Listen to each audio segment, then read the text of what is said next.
உங்களுக்கு எல்லாம் வெக்கமா இல்ல அரசாங்கத்துக்கு 100 மில்லி நெய்ய ஒத்த திரி எரிஞ்சா உங்களுக்கு புதிய மொழிய போயிருப்போது. மாண்புமை நீதிமன்றம் கொடுத்த உத்தரவின் அடிப்படையில் 10 பேரை அழைச்சிட்டு மதுரை காவல் ஆணையர் மலைக்கு போய் தீபம் ஏற்றுறதுக்கு வரணும், நாளைக்கு 10:30க்கு கோர்ட்ல ரிப்போர்ட் பண்ணணும்னு சொல்லி உத்தரவு கொடுத்தாங்க. நாங்க நீதிமன்றத்துல நேரம் வந்துட்டோம், பெட்டிஷனர் வந்துட்டு அமைதியா ஓரம் நின்றுட்டோம். அதுக்கு முன்னாடி தேவையற்ற இவ்வளவு போலீஸ்களை குமிச்சு இவங்க பண்றாங்க. நாங்க மிஸ்டர் டிசி இனிகோ திவ்யன் என்கிற ஒரு அதிகாரி வந்து நாங்க உங்களை மலைக்கு அனுமதிக்க மாட்டோம் அப்படின்னாங்க. ஏன்னு காரணம் கேட்டோம். இல்ல நாங்க மேல அப்பீல் போறோம் அப்படின்னாங்க. இவ்வளவு சீக்கிரமா இந்துக்களுடைய வழிபாட்டு உரிமையை நடத்தணும்னு சொல்லி 3 முறை கொடுத்த நீதிமன்ற உத்தரவை கொஞ்சம்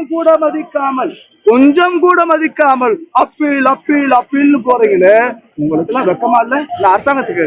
ஒரு தீபம் ஒரு திரி 100 மில்லி நெய்ய ஒத்த திரி எரிஞ்சா உங்களுக்கு புதிய மொழிய போயிருப்போது. நாங்க மாநகர காவல் ஆணையர் அவர் வந்து சொல்லணும்னு நாங்க சொன்னோம். ஏன்னா நாங்க அவருக்கு பேச்சுவார்த்தை நடத்த வரல, மலைக்கு எங்களை கூட்டு போகணும்னு சொல்லுவோம். ஏன்னா எந்த கோர்ட்டு உத்தரவு மதிக்கல, நீங்க அட்லீஸ்ட் வந்து பேசுவாது செய்யலாம்ல. அப்ப பேச முடியாத அளவுக்கு இருக்கிறன்னு அவர் ஐ ஆம் வெரி பிஸி அப்படின்னு எங்க வடிவேல் சார் சொல்ற மாதிரி நான் நினைக்கிறேன். நாங்க அவருக்காக காத்திருந்தோம், எங்களை அழைச்சிட்டு போவாருன்னு நாங்க காத்திருந்தோம். அவர் வரலங்கிறத பதிவு செய்யறேன், எங்களை அழைச்சிட்டு போகலங்கிறத பதிவு செய்யறேன். சட்டத்தின் கோவிலாக இருக்கக்கூடிய நீதி கோவிலில் நான் மீண்டும் மீண்டும் கதவு தட்டுவேன். நீதி நன்றுக்குள்ள அந்த நீதி கோவில் கதவை மீண்டும் மீண்டும் தட்டுவேன். ஏன்னா ஒரு பசு கண்ணுக்குட்டி சென்றதுக்கு மன்னன் விட்ட மணி அடிச்சது. இப்ப இருக்கக்கூடிய ஆட்சியில போய் மணி அடிச்சதுன்னா மணியை திருடிடும், ஏன்னா மணியே இருக்காது. அப்படிப்பட்ட ஆட்சி நடக்குது.